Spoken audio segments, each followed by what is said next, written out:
Vamos a ir al libro de Gálatas, capítulo 5, versículo 16. Dice: por eso les digo, dejen que el Espíritu Santo los guíe en la vida. Entonces no se dejarán llevar por los impulsos de la naturaleza pecaminosa. La naturaleza pecaminosa desea hacer el mal, que es precisamente lo contrario de lo que quiere el Espíritu. Y el Espíritu nos da deseos que se oponen a lo que desea la naturaleza pecaminosa. Estas dos fuerzas luchan constantemente entre sí. Entonces, ustedes no son libres para llevar a cabo sus buenas intenciones. Pero cuando el Espíritu los guía, ya no están obligados a cumplir la ley de Moisés. Cuando ustedes siguen los deseos de la naturaleza pecaminosa, los resultados son más que claros: inmoralidad sexual, impureza, pasiones sexuales, idolatría, hechicería, hostilidad, peleas, celos, arrebatos de furia, ambición egoísta, discordias, divisiones, envidia, borracheras, fiestas desenfrenadas y otros pecados parecidos. Permítame repetirles lo que les dije antes: cualquiera que lleve esa clase de vida no heredará el reino de Dios. En cambio, la clase de fruto que el Espíritu Santo produce en nuestra vida es amor, alegría, paz, paciencia, gentileza, bondad, fidelidad, humildad y control propio. No existen leyes contra estas cosas. Los que pertenecen a Cristo Jesús han clavado en la cruz las pasiones y los deseos de la naturaleza pecaminosa y los han crucificado allí, ya que vivimos por el Espíritu. Sigamos la guía del Espíritu en cada aspecto de nuestra vida. No nos hagamos vanidosos, ni nos provoquemos unos a otros, ni tengamos envidia unos de otros. Hoy quiero basarme especialmente en el fruto del Espíritu. Veíamos que los pecados de la carne o el fruto de la carne no es un solo fruto, sino son varios. Ahí hay un nombre: adulterio, idolatría, divisiones, arrebatos de furia, pero lo dice en plural, dice que son los deseos de la carne. Pero cuando se refiere al Espíritu, habla de uno solo. Y por un momento, yo quiero que te imagines un racimo de uvas y hagas de cuenta que así mismo es el fruto del Espíritu. Tú tienes ese racimo que está cogido de varias uvitas y que todas las frutas conforman un solo racimo. Así mismo es el fruto del Espíritu. Y en el fruto del Espíritu estaba meditando en medio de este fruto. Yo le decía: bueno, Dios, pero no es tan fácil poder llevar cada cosa que es el fruto del Espíritu, llevarla a cabo. Y yo le decía a Dios: ¿cómo podría yo visualizar el trabajar con el fruto del Espíritu en mi vida? Y Él me llevó a una casa. Y por eso esta prédica se llama Construyendo mi casa. Las casas, cuando se construyen, tienen varias etapas. Yo la quise dividir en 3 etapas. La primera, la etapa de los cimientos, que es cuando se hacen las zapatas, cuando se mira el terreno, se abren los huecos para hacer los cimientos, para las columnas, para las vigas, el fundamento que va a sostener toda la casa. La segunda etapa es la etapa de los muros o mampostería, en la que se levantan todas las paredes, ya estando las columnas, se levantan sus paredes y se va cerrando la casa por los lados. Y la última etapa es la etapa de la cubierta, cuando colocamos ese techito para que el agua no entre a la casa y no se nos inunde. Entonces quise dividir este fruto del Espíritu en 3 áreas. Acuérdense: cimentación, después siguen los muros o mampostería y después sigue la cubierta o el techo. Vamos a ir al versículo 22, Gálatas 5:22. En cambio, la clase de fruto que el Espíritu Santo produce en nuestra vida es amor, alegría, paz, paciencia, gentileza, bondad, fidelidad, humildad y control propio. Aquí hay algo importante. Los tres primeros, amor, alegría y paz, hacen referencia a mi actitud hacia Dios. Los otros tres, lo que viene a ser paciencia, gentileza y bondad, hacen relación a mis relaciones con las demás personas. Cómo yo interactúo con las demás personas, sean buenos o sean malos, eso no importa. Y la última, que es fidelidad, humildad y dominio propio, ese actúa en mi vida y esos son los principios que guían la conducta mía como cristiano, como hijo de Dios.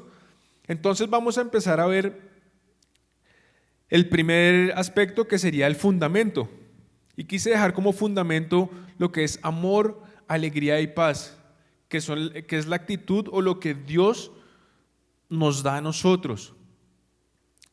Muchas veces creemos que el amor no lo da la otra persona, pero realmente el perfecto amor es el que Dios nos da.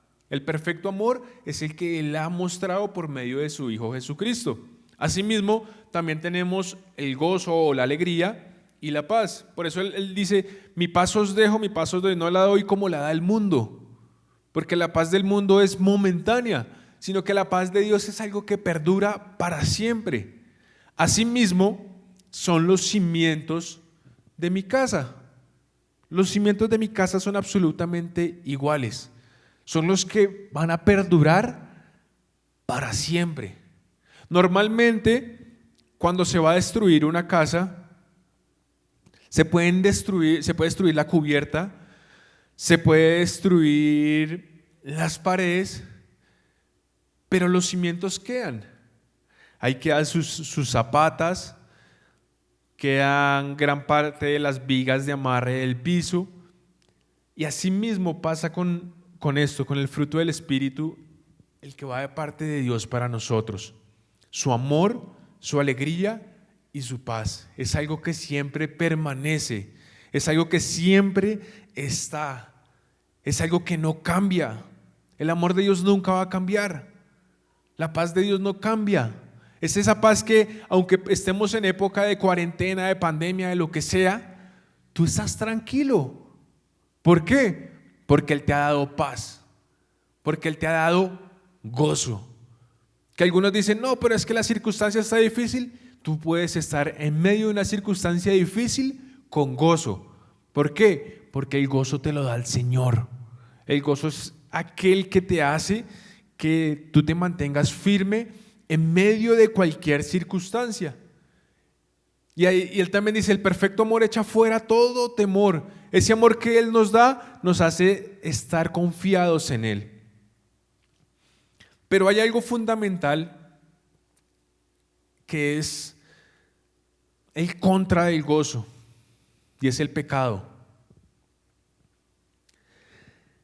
El pecado es el que interrumpe mi relación con Dios. Entonces, cuando yo le abro las puertas al pecado, el gozo literalmente es como si yo lo perdiera. Y quiero que me acompañen en el Salmo 51, versículo 11 y 12. Aquí habla el rey David cuando él peca. Y entonces las palabras de él son las siguientes. Dice, él había pecado, había caído en adulterio, está su hijo, pero él no quiere que su hijo muera, el que ha venido por medio de un pecado. Y entonces el Señor llega y le dice, no, él ya va a morir, tranquilo, no va a pasar nada, usted puede hacer lo que quiera, pero ya Dios ha dictado que va a morir. Y entonces le dice, no me expulses de tu presencia y no me quites tu Espíritu Santo. Restaura en mí la alegría de tu salvación y haz que esté dispuesto a obedecerte. Entonces, ¿qué pasó ahí con David?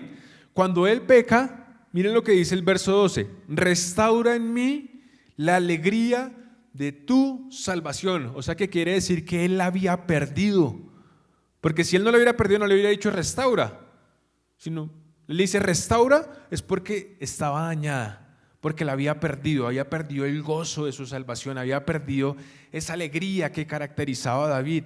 Pero todo fue ¿por qué? Porque en algún momento le abrió la puerta al pecado. Cada vez que tú le abres la puerta al pecado, tú muchas veces sientes que Dios se aparta de ti, sientes en algunas ocasiones que ni siquiera eres salvo. Yo le pregunto a las personas, bueno, si usted peca, ¿salva? Y algunos lo dudan. Y me doy cuenta que ha perdido el gozo de su salvación. No ha perdido su salvación, ha perdido el gozo de su salvación. Eso no quiere decir que podemos hacer lo que queramos, pero muchas veces el pecado hace eso, hace que perdamos ese gozo hacia Dios, hacia buscarlo a Él. Por eso es que las personas, cuando tienen un tiempo de oración y dejan que el pecado avance en sus vidas, se van apartando de Dios y van perdiendo ese gozo que sentían antes para buscar a Dios, ese gozo que se sentía antes para leer su palabra, para adorarlo, para darle un tiempo a Él. Pero eso lo hace ¿qué? El pecado. El pecado es el único que interrumpe, que corta, es el único que hace que ese gozo se aísle de nosotros, ese gozo que tenemos hacia Dios se aísle de nosotros. Otro de los cimientos es la paz. Y estuve buscando un significado de paz y encontré bienestar total, tranquilidad, serenidad del espíritu, tranquilidad y serenidad del espíritu. Esa es la paz que Dios da y es un cimiento que nosotros necesitamos tener en nuestra casa. Y cuando estoy hablando de casa, puede ser tu familia o puede ser tu vida. De pronto tú necesitas que tus cimientos otra vez estén firmes, porque has dejado que el pecado esté penetrando ahí y has perdido cimentación. Una vez estábamos construyendo una casa y ya teníamos la cimentación, ya estaban las columnas y ya se habían fundido las columnas, ya estaban con el concreto. Y dentro de los planos había un error, entonces nos tocaba correr unas columnas como 20-25 centímetros. Y yo dije, no, pero ¿cómo nos van a hacer correr esos 25 centímetros de las columnas? No, que sí, que toca correrlas. Entonces, ¿qué hice? Alquilé un rotomartillo de esos grandes con los que perforan en las calles y comencé a romper. Y no era nada fácil romper esas columnas. Empezamos a destruirlas y hasta que las destruimos. Y muchos han estado así. Muchos al principio tenían una cimentación, tenían unas columnas, dejaron que el pecado viniera y esas columnas se empezaron a destruir. Esa cimentación que tú tenías en Dios se ha empezado a destruir. Es como si te cogiera el pecado con ese martillo y te empieza a destruir y a romper y a romper. Y cuando tú te das cuenta, ya no hay columnas, ya no hay una firmeza, ya no hay un fundamento en Dios para seguir adelante, para seguir con las otras cosas. Y hoy Dios lo que quiere hacer es eso, traer esa paz, esa tranquilidad, ese bienestar total que hace que tus columnas nuevamente estén en la posición que tienen que estar y estén fundidas correctamente. Cuando tus columnas, cuando tu fundamento en Cristo está en donde tiene que estar, tú vas a estar tranquilo. Tú puedes empezar a construir la casa y vas a estar tranquilo sabiendo que ni el terremoto o que ni la placa de concreto cuando se funde el segundo piso, ese peso va a tumbarla o que tu casa se vaya a destruir. Entonces tenemos como fundamento, lo primero, amor, gozo y paz. Ese tiene que ser nuestro fundamento en nuestra casa, en nuestra familia, en nuestra vida. Eso es lo que tú tienes que tener siempre en tu casa y en tu familia. Ahora voy a compartirles acerca de la mampostería o de los muros que van alrededor de la casa para cerrarla, para protegerla, y al mismo tiempo van anclados a esas columnas, van unidos. Vamos a mirar, sigamos ahí en Gálatas 5, 22, nos habla acerca de la paciencia. Y estuve mirando acerca de la paciencia y el significado era longanimidad. Longanimidad, que significa largura de ánimo. Ahí entendí, cuando vi largura de ánimo, entendí qué era la paciencia. Y también encontré que Dios es el que da la paciencia y nos ayuda a soportar sin rencor vengativo cuando alguien nos hace daño. Eso es tener paciencia, que es cuando alguien te va a hacer daño y tú no sientes rencor para vengarte de la otra persona. Cuando tu circunstancia, tu situación te hace soportar las debilidades, las provocaciones de los demás. Y es algo que nos pasa a diario, nos pasa en el trabajo, nos pasa en la familia, nos pasa con los hijos, nos pasa con los padres, nos pasa con la esposa, con el esposo, con los amigos, con la sociedad, nos pasa con todo el mundo.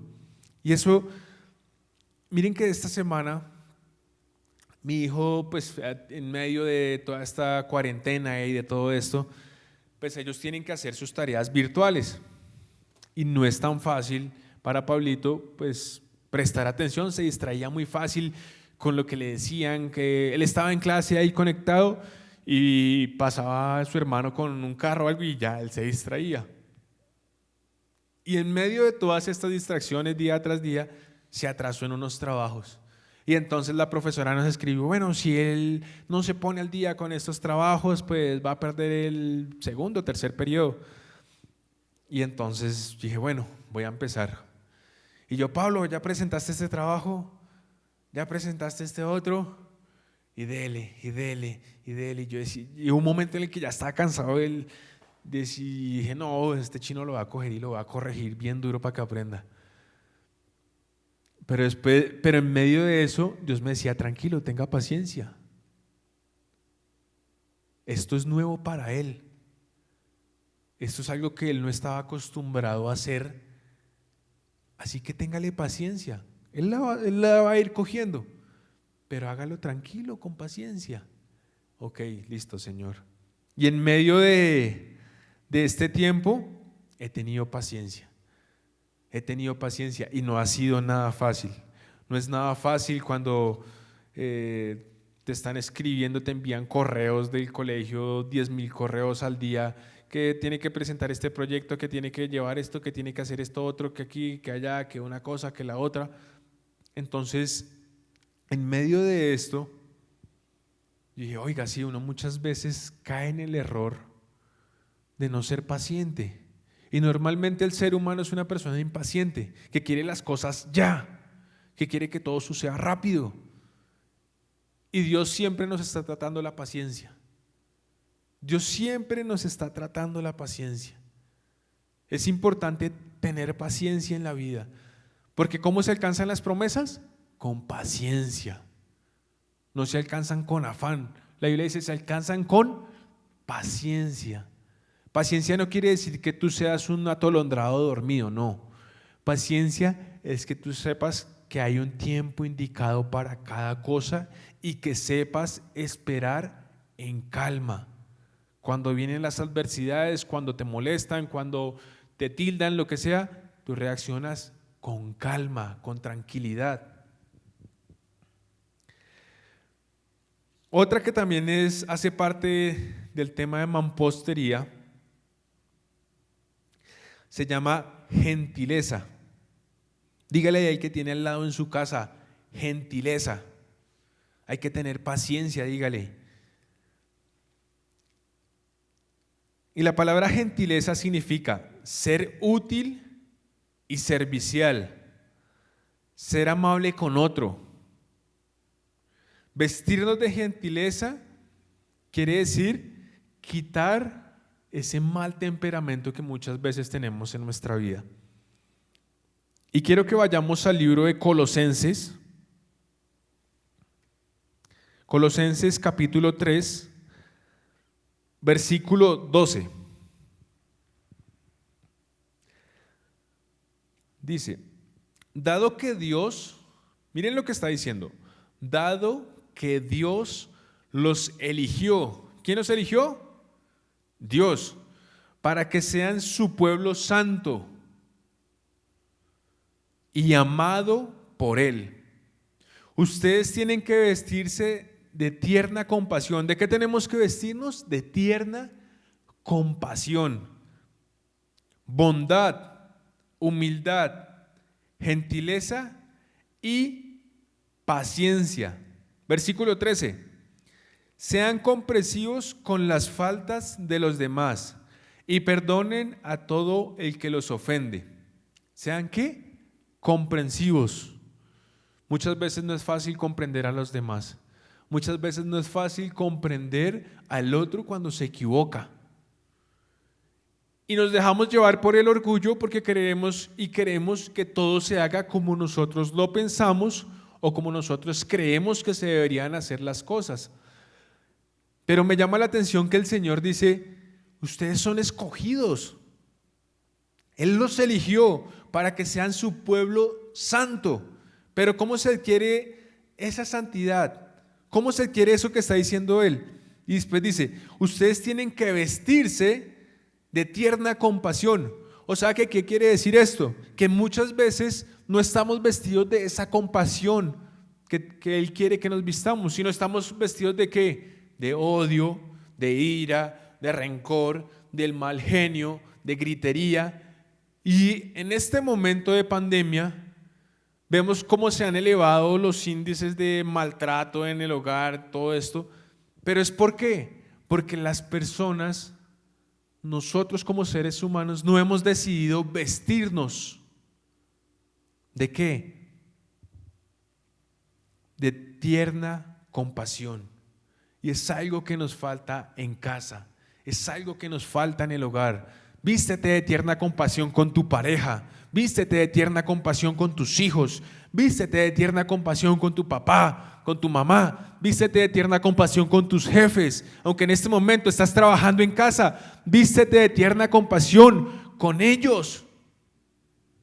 Que tu jefe te llama, te dice, ay, está haciendo mal las cosas, tiene que hacer esto, lo otro. Vístete de tierna compasión, porque eres elegido por Dios, porque eres pueblo santo, escogido por Él. Y si miramos, no es nada fácil tener compasión, bondad, humildad, gentileza y paciencia. Y me llama la atención en el verso 13 que dice, sean comprensivos con las faltas de los demás. ¿Qué quiere decir esto? Que todos nos equivocamos, que todos cometemos errores. Y lo lindo que cometemos errores y nos equivocamos es que Dios nos va transformando, nos va cambiando y va haciendo de nosotros personas completamente distintas a como éramos antes. Sean comprensivos con las faltas de los demás y perdonen a todo el que los ofenda, a todo, no solo el que usted quiera, no solo el que le caiga bien, no, a todo el que le ofenda, perdónelo, porque la otra persona posiblemente lo ofendió, ¿por qué? Porque estaba vestido de odio, de lo que sea, pero es que usted es el escogido por Dios, entonces usted es el que tiene que tomar la decisión de perdonar al otro, así lo haya ofendido, así le haya dicho que se ve feo, así le haya dicho lo que sea, perdónelo. No importa, perdónelo. Usted cumpla con hacer caso y ya. El siguiente aspecto que nos ayuda a cubrir nuestra casa se llama bondad.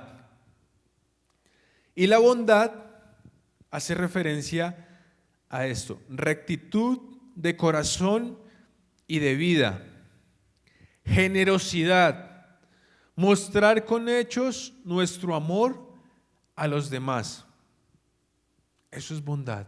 Cuando en esta época de cuarentena tú le das la mano al otro, tú apoyas al otro. Y en este momento quiero aprovechar para darle las gracias a todas las personas que han sembrado en este ministerio, que han creído, que han apoyado en este tiempo. Nos han llegado aportes de otros países y les damos muchas gracias por ese aporte que ustedes han enviado, por la siembra que cada uno han hecho, por cada persona que ha sembrado, sea mucho, sea poco, no importa. Es la intención que hay en el corazón, por todos los que han ayudado a traer una libra de arroz, una libra de lentejas, algo de comida para poder bendecir a otros. Eso es ser bondadoso, eso es ir con un corazón recto, puro, mostrar con nuestros hechos el amor a los demás. Después viene ya para la cubierta la fidelidad, la humildad y el control propio. Pero antes de pasar a la cubierta, y posiblemente hoy no lo haga porque Dios me llevó a centrarme en Marcos capítulo 2, y fue algo que yo nunca lo había visto, me había llamado la atención, pero realmente es algo que Dios me tocó cuando leí esta palabra. Vamos a ir al libro de Marcos capítulo 2. Este pasaje de pronto lo hemos escuchado muchas veces o lo hemos visto en películas, y es cuando Jesús sana a un paralítico. Y me llamó la atención algo especial en este pasaje. Dice: cuando Jesús regresó a Capernaum, varios días después, enseguida corrió la voz de que había vuelto a casa.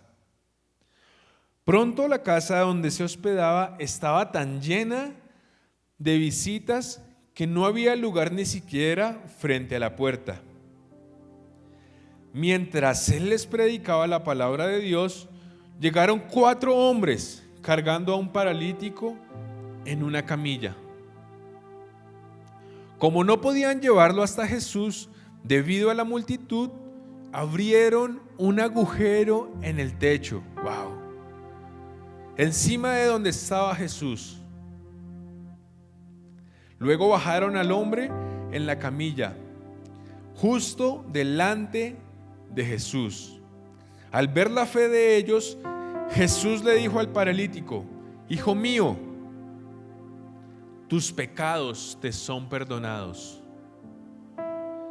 Algunos de los maestros de la ley religiosa que estaban allí sentados pensaron: ¿qué es lo que dice? Es una blasfemia. Solo Dios puede perdonar pecados.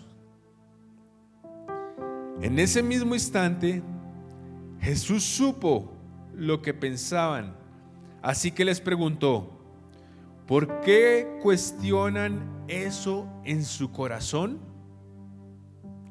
¿Qué es más fácil decirle al paralítico: tus pecados son perdonados?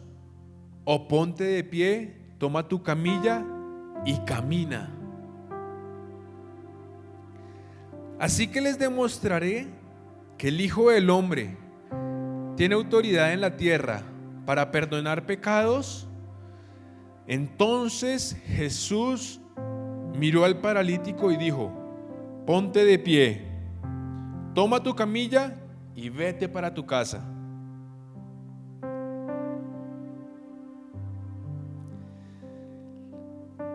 Y el hombre se levantó de un salto, tomó su camilla y salió caminando entre los espectadores, que habían quedado atónitos, quedaron así. Todos estaban asombrados y alababan a Dios, exclamando: jamás hemos visto algo así.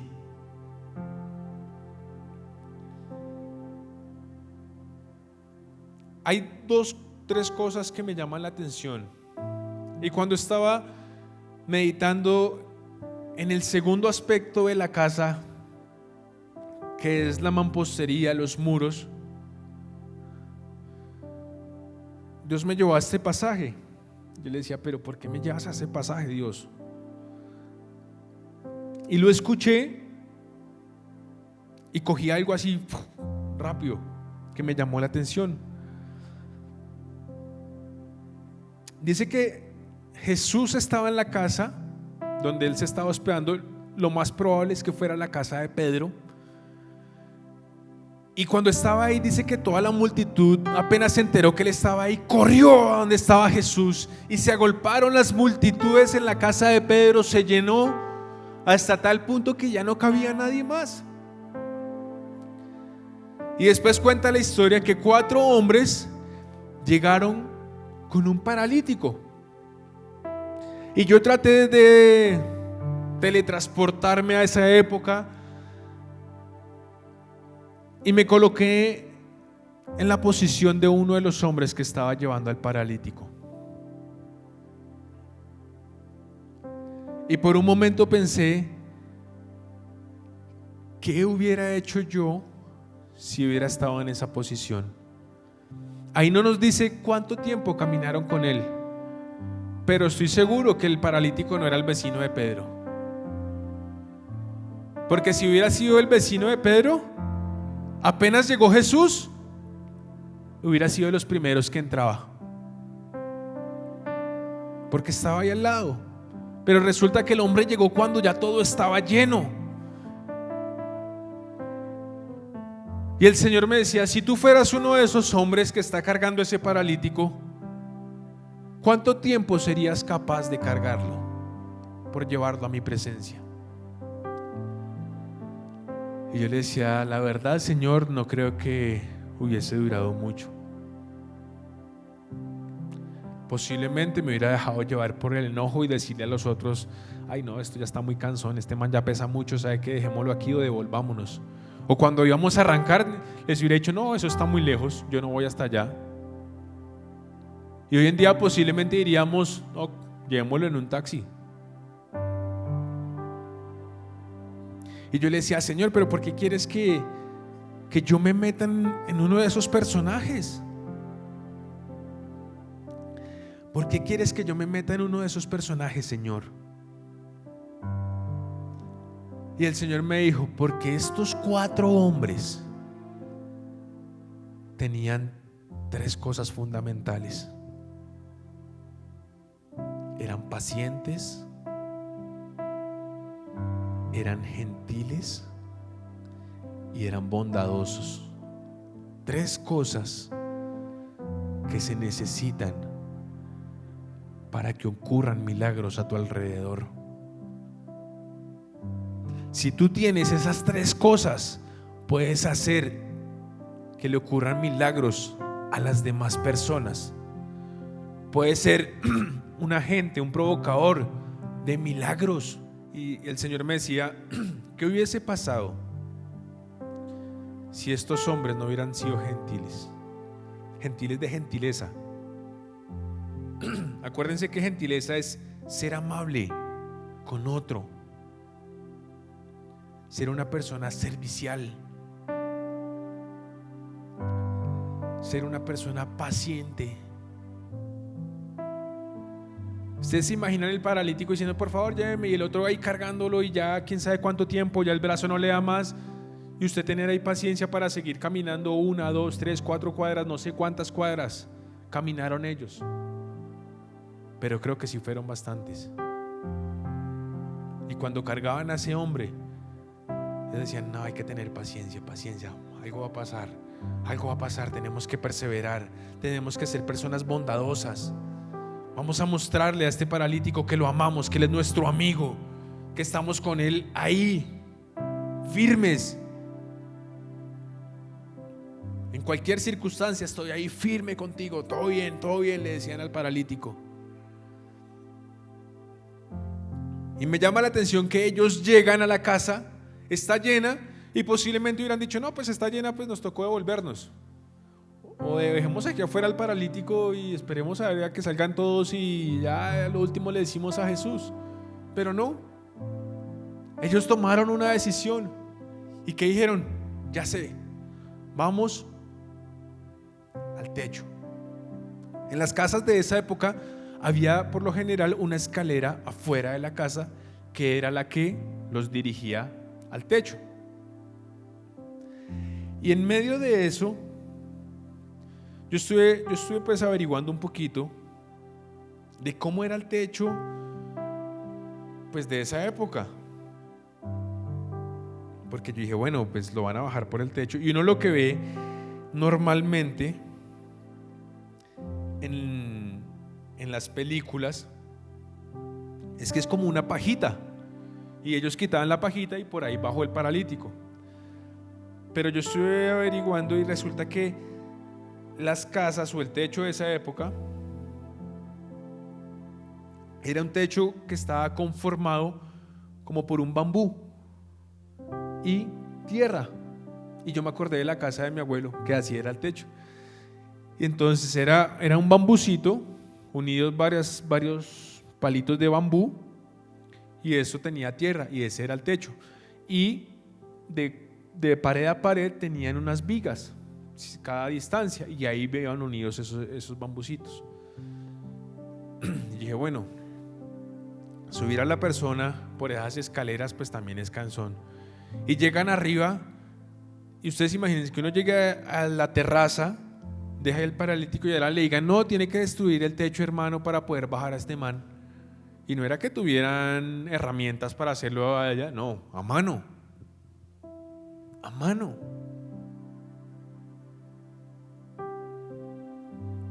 Empezar a destruir el techo, empezar a desarmar el bambú, que el bambú es durísimo. Es como unas cañas de azúcar, es durísimo. Y ellos empezaron a desarmar, no sé cuánto tiempo habrán durado desarmando eso. Y posiblemente Pedro, que es bien volado, si estaban en la casa de Pedro, imagínense ahora a Pedro dentro de su casa con el maestro y que empiece a ver que empiezan a destruir su techo. ¿Qué sería lo primero que les dice Pedro? ¡Hey! ¿Qué les pasa? ¿Por qué están destruyendo el techo de mi casa? ¡Lárguense de aquí! Y con cualquier tipo de ofensas, posiblemente Pedro estaba batallando, alegándole a estos 4 hombres. Y ahí es donde vuelve la benignidad o la gentileza, cuando ellos se vistieron de esa compasión, de esa dulzura, que a pesar de que los estaban insultando, ellos no contestaron con insulto, sino siguieron ahí trabajando. Y baja el paralítico, lo bajan, y el Señor, ¿qué le dice?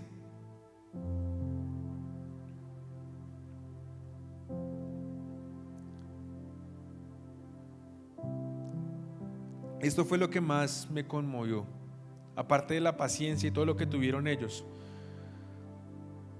Dice, versículo 4: como no podían llevarlo hasta Jesús, debido a la multitud, abrieron un agujero en el techo encima de donde estaba Jesús. Luego bajaron al hombre en la camilla, justo delante de Jesús. Y miren lo que les dice Jesús. Al ver la fe de ellos, Jesús le dijo al paralítico, miren lo que Jesús le dice al paralítico: hijo mío. Y yo le decía, Señor, pero él todavía no te había recibido, ¿cómo no te había reconocido como el Salvador? ¿Por qué lo llamaste hijo mío? ¿Por qué, Señor? ¿Por qué lo llamaste hijo? Si él en ese momento no era tu hijo. Porque la palabra de Dios nos dice que cuando recibimos a Cristo en nuestro corazón, pasamos de ser creación de Dios a ser hijos de Dios. Pero este paralítico todavía no había recibido a Cristo. Posiblemente ni siquiera él sabía si Jesús lo podía salvar, porque eran los hombres los que lo habían llevado.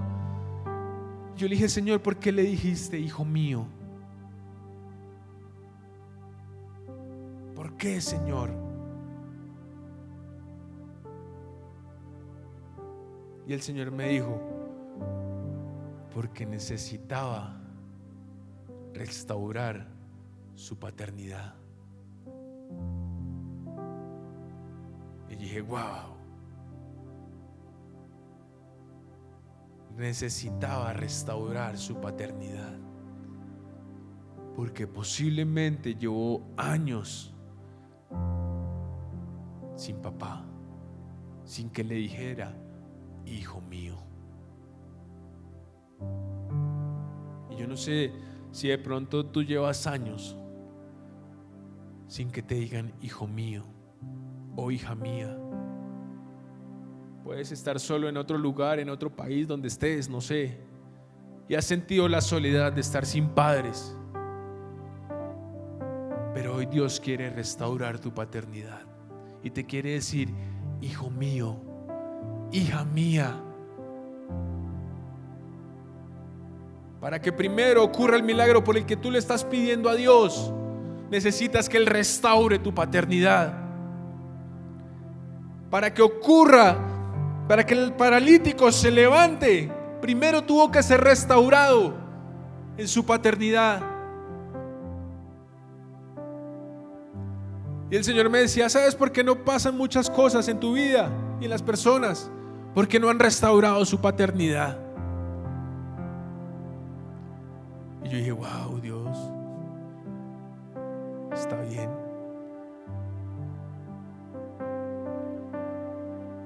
Y eso me tocó profundamente. Como Jesús, lo primero que quiso Él fue restaurar el dolor que había en su corazón.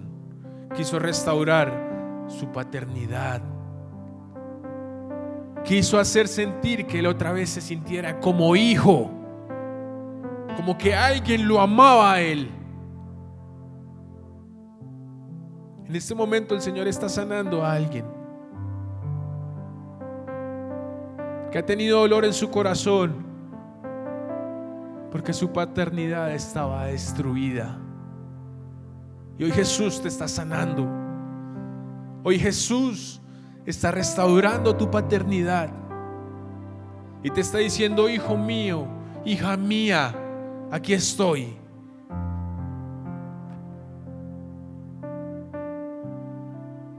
Ahí donde estás,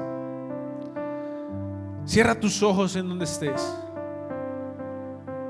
Posiblemente puedes estar en el trabajo, en tu casa, donde estés. Cierra tus ojos. Y quiero orar para que Dios restaure tu paternidad.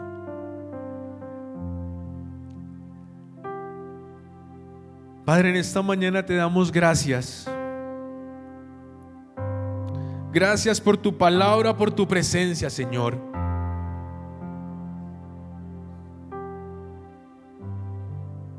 Y hoy te pedimos perdón, Señor, por todas estas veces que hemos sido impacientes, que hemos sido personas que no hemos tenido gentileza con las demás, que hemos sido personas toscas, duras, groseras con los demás. Hoy te pedimos perdón, Señor,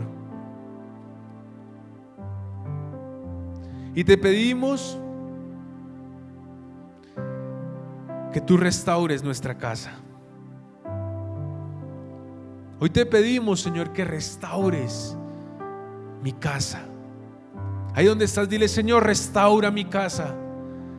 Restaura mi casa, Señor. Que los cimientos estén en ti, Señor.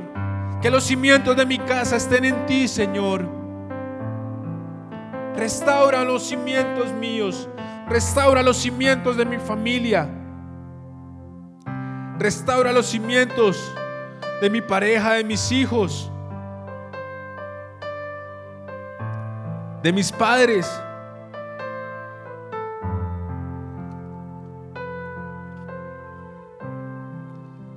Padre, hoy te pedimos que tú restaures los cimientos de nuestras casas, Dios. Necesitamos construir de nuevo nuestras casas. Restaura, Padre, esos muros que se han caído, esos muros que ha tumbado el odio, la ira, la contienda, la envidia, la gritería. Hoy te pedimos, Padre, que nos vistamos con esa tierna compasión. Hoy nos vestimos de esa compasión que tú quieres, Señor, de esa bondad, de esa humildad, de esa gentileza, de esa paciencia, siendo comprensivos con las faltas de los demás y perdonándonos unos a otros. Hoy te pedimos, Padre, que tú cambies nuestras vestiduras. Cambia ese vestido que teníamos, Señor, de ira, de contienda, de rebeldía, de orgullo, de contienda. Cambia, Señor. Cambia esas vestiduras, Señor. Por eso la palabra dice, mas el fruto del Espíritu es todo esto. Porque es que para poder cambiar todo eso que nos hundía, que nos aislaba de Dios, la única manera para que tú la puedas cambiar es teniendo intimidad con el Espíritu Santo. No hay otra forma. Tú puedes intentarlo una y otra vez en tus fuerzas, pero es que el único que penetra el fruto es del Espíritu. El único que hace que eso germine, que ese fruto salga a flote, es el Espíritu. No son tus buenas intenciones, no son tus buenos pensamientos. Es el Espíritu el que va a empezar a cambiar tus vestiduras. Hay personas con conflictos en su hogar y dicen, pero no sé por qué pasa esto, no sé por qué me sucede todo esto. Yo te digo, porque te falta meterte con el Espíritu,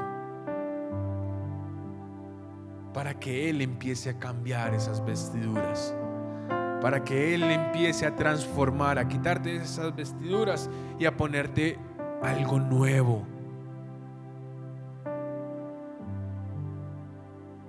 Eso es lo que hace el Señor. Padre, hoy te doy gracias por cada persona que está viendo esta transmisión, Señor.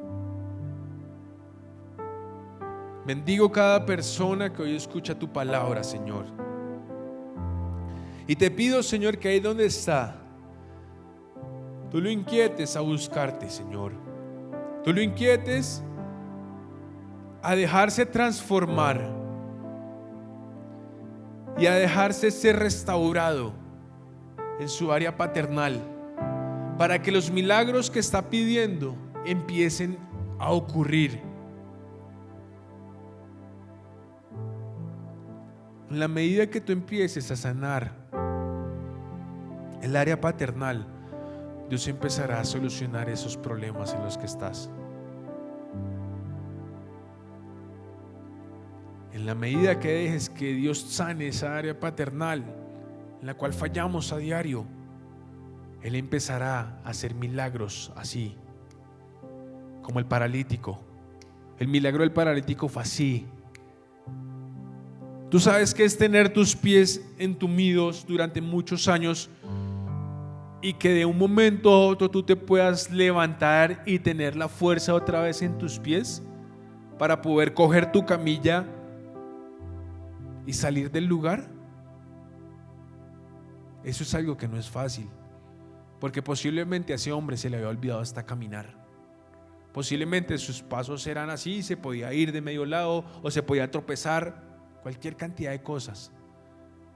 Pero cuando Jesús restaura su paternidad diciéndole, hijo mío, tus pecados te son perdonados, ahí en ese momento el pecado, el problema, la enfermedad, lo que sea, empezó a cambiar, empezó a florecer algo rápido. Ahí en ese momento sus piernas empezaron a tener sensibilidad, y por eso este hombre se pudo caminar y coger su camilla y se fue. así mismo va a empezar a pasarte a ti. Estas cosas por las que les has estado pidiendo a Dios, ese milagro porque el que tú no ves, que oras y oras pero no pasa nada, vas a empezar a ver cómo Dios lo hace, cómo Dios obra. Padre, y en esta mañana te doy gracias. Te doy gracias por todo aquel que te cree, que camina en fidelidad contigo, en humildad, en dominio propio, Señor, el que le dice no al pecado, Señor. Hoy te doy gracias por cada persona que se mantiene firme en ti, en tu palabra, en tus mandatos, Señor. Hoy lo bendecimos, Señor. Hoy bendigo cada persona que me está viendo por medio de estas ondas. Te bendigo. Bendigo tu familia. Bendigo tus generaciones. Y declaro y decreto que cosas grandes y poderosas vienen de parte de Dios para ti. No importa si sea cuarentena, no importa si sea pandemia, no importa. Porque es que Dios es el que tiene el control de todas las cosas. Tú solo créelo.